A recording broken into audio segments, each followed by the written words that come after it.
Well, hello again, and welcome back to the Wives Club. My name is Margaret Brown, and I am, like you, just a patron within the family. But I booked a session with Mr. Kevin Samuels to ask permission to stand up a community within the family of like minded women. So, what we do here is we promote marriage minded women, and this is open to current wives, former wives, future wives. I'm really trying to do my part to answer the call for the Gen X women that need to do a better job to teach the younger women. And we want to make sure that we do our part to improve our ethnic image. So I'm here to review Kevin's shows and give you some insight from a lady's perspective, some lessons that I've learned, some mistakes that I've made that hopefully you all can avoid. And I'd love to hear your thoughts and what your takeaways were. So let's go ahead and get started. So, Kevin's most recent show, man, it was a heavy one. This one was, "What did your mother teach you about a man?" And Kevin is really putting the burden on those of us who have had experiences to prepare the younger generation, because really that's how it's supposed to be, right? It's even biblical. The women are supposed to talk to the young girls. So I don't have daughters. I have two boys. I'm divorced. I was married for 10 years at age 25. And since then, I've been in a long term relationship with a high value man for another 10 years. I'm currently 45. So I'm here to offer what I can and definitely ask any questions that you have. I'd be happy to share the differences in moving from a 50-50 relationship to being with a high value man. So let's go ahead and get started. I always try to have 10 takeaways and we'll get right to it. So, one of the things that Kevin said in the show, competition is only a bad thing when you must compete. And ladies, this is true. It's human nature, right? We're always going to try and take the easier path. Let's admit it. Sometimes we can be lazy. But knowing that, I want to make sure that we are ready to compete for what we want. There's a saying that nothing worth having is going to come to you easy. And that's true. I'll give you an example from my experience. Kevin has talked about what we're willing to do for men, outside of the regular. And I remember my man in particular, he's one of those people that's, traditional Southern gentleman. I like to call him that. He calls himself a country boy, but it's hard for him to take any gift or money or anything. It's almost like he has an aversion to that. He's incredibly generous, but, when I ask, well, what do you like? Or what would you like? It's hard for him to kind of come up with anything. And, Kevin talked about that, I think in the intro to the show. Oftentimes, hardworking men go so long without someone appreciating them and wanting to, put their happiness at the forefront. They don't even know what to say. So here's where you can come in, ladies. Like Kevin said, we have to study men. We have to study our men, or the men that we want to have. And I know that he is a watch connoisseur. He has so many of them. I've bought him cases for them. But, for men, that is their jewelry piece, right? That is their accessory. And there was a limited edition. I think it was a Movado or something. I don't know. But he had made a comment about it just in passing. And I said, okay. So, a little while later, I ordered it for him, and I let him know. And when he could not believe that I would, give it to him just because I knew that's what he liked. It wasn't a birthday or Christmas. It was just, my way of being grateful for all that I have.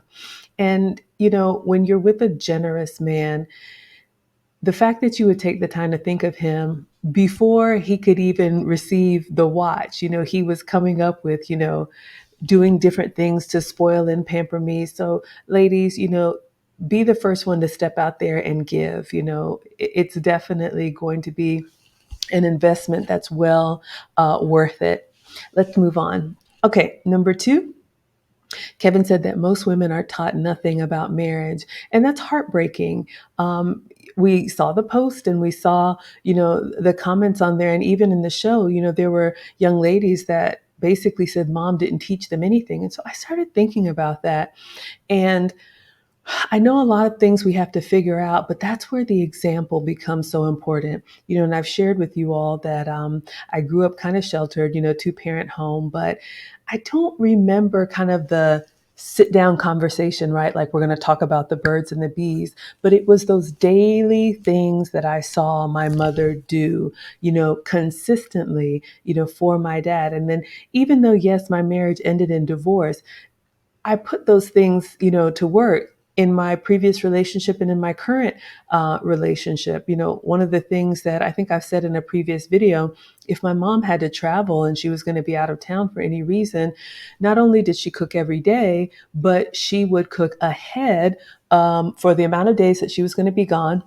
And she would have all of my dad's meals already packaged in the fridge and labeled so that when he came home from work, all he had to do was take them out of the fridge, right? This is before TV dinners or whatever we call them now, and basically heat them up and eat.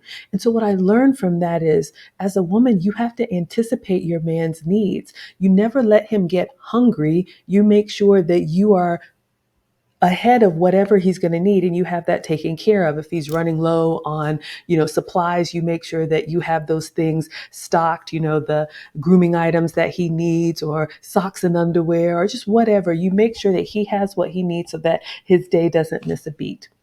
So what I would say as a tip, and I know it's hard because there's not a lot of happily married couples these days, but my advice would be, watch the couples that you do see, ask questions. You can learn a lot also by what not to do. That's one thing that I've done, growing up. I always said, oof, I don't want to be like that. Or I remember one of my first jobs in corporate America, we went to a coworker's Christmas party, and she had a big house out in the south side of Metro Atlanta. And it was an older white lady. And I remember when her husband called her name, she responded with, "Yes, sir." And I was like, wow, imagine having, a relationship that you admire your husband so much that you would, give him such respect. And I never forgot that. And I'm, grateful to say, now when my man calls me, I respond with, "Yes, sir." All right, so let's keep going. Number three, Kevin was talking about keeping families together, and he made a comment about weekend dads pay bills. And, this is, it's sad, but it's true. At all costs, we need to keep our families together. And look, obviously, I didn't do this part right. I separated from my husband. He actually filed for divorce, but we separated when the boys were 4 and 2, and now they're 12 and 14. So it's been 10 years. And, even though we co parent well, there is no, experience like having the dad in the home. We try to recreate that. And I said in a previous video that when my ex-husband comes to drop off the boys or pick up, we sit down on those couches and we have a family meeting. When we go to parent-teacher conferences, I always include him. We're side by side at the Christmas uh, plays or whatever. But if at all possible, keep your family, together, because you do miss out and you need those day-to-day moments. That's what keeps the family strong. So please, I humbly submit to you that I'm not relationship goals, but definitely a lesson learned. Number four, Kevin said, a man is not going to teach you. In this, he was talking about the work that a man has to do. And we've talked about this in the past where, when a man goes off and he makes himself valuable, he is ready. And, we kind of joke about this sometimes as women. You see the guy that's kind of like the forever bachelor. And then one day, he pops up married. And we're like, where did that come from? But it's very interesting. And, being a mom of two boys, they have that kind of foolish adolescent behavior. And then one day they just stop, we're not there yet. But with other things, it's like, oh yeah, I don't do that anymore. That's stupid. So, men will have that, what seems like a light bulb moment to us. So what's imperative for us ladies is that we stay ready and that we stay marriage minded. Even if, we don't think we're ready for marriage now, always have marriage on your mind. That's one thing that Kevin's talked about, being able to do both, right? We can chew gum and walk at the same time. So think about the type of home that you would like, how you would manage that home, the type of husband that you would like, and start making those mental notes, right? We all do that anyway. We have a wish list, we have places that we want to go and things that we want to do. Even if we're not there yet, you can do the same thing and be marriage minded. Number 5. So this one, Kevin said, where are the women talking about the women? I think this was in a response to one lady that dialed in briefly, and she was asking him, why do you always put this on the women? Can men do better? And, those of you all who are here in the Patreon group, I would encourage you, if you haven't, take some time to go back in Kevin's YouTube catalog. And there are some very direct videos that he's made to men before, some of us found him. And he was, just as much of a straight shooter as he is now. So I am here. It is our turn to step up. Like I said, I'm old enough to have experiences, but I think I'm young enough to be relatable at 45. So, you know, don't think that you have to just figure it out. We can help each other. So I definitely would love to hear what your takeaways are. But just like any trend that may not be right for you, find the things that are right for you. Find the safe place where you can be supported. And I'm hoping to create that here within the Patreon family.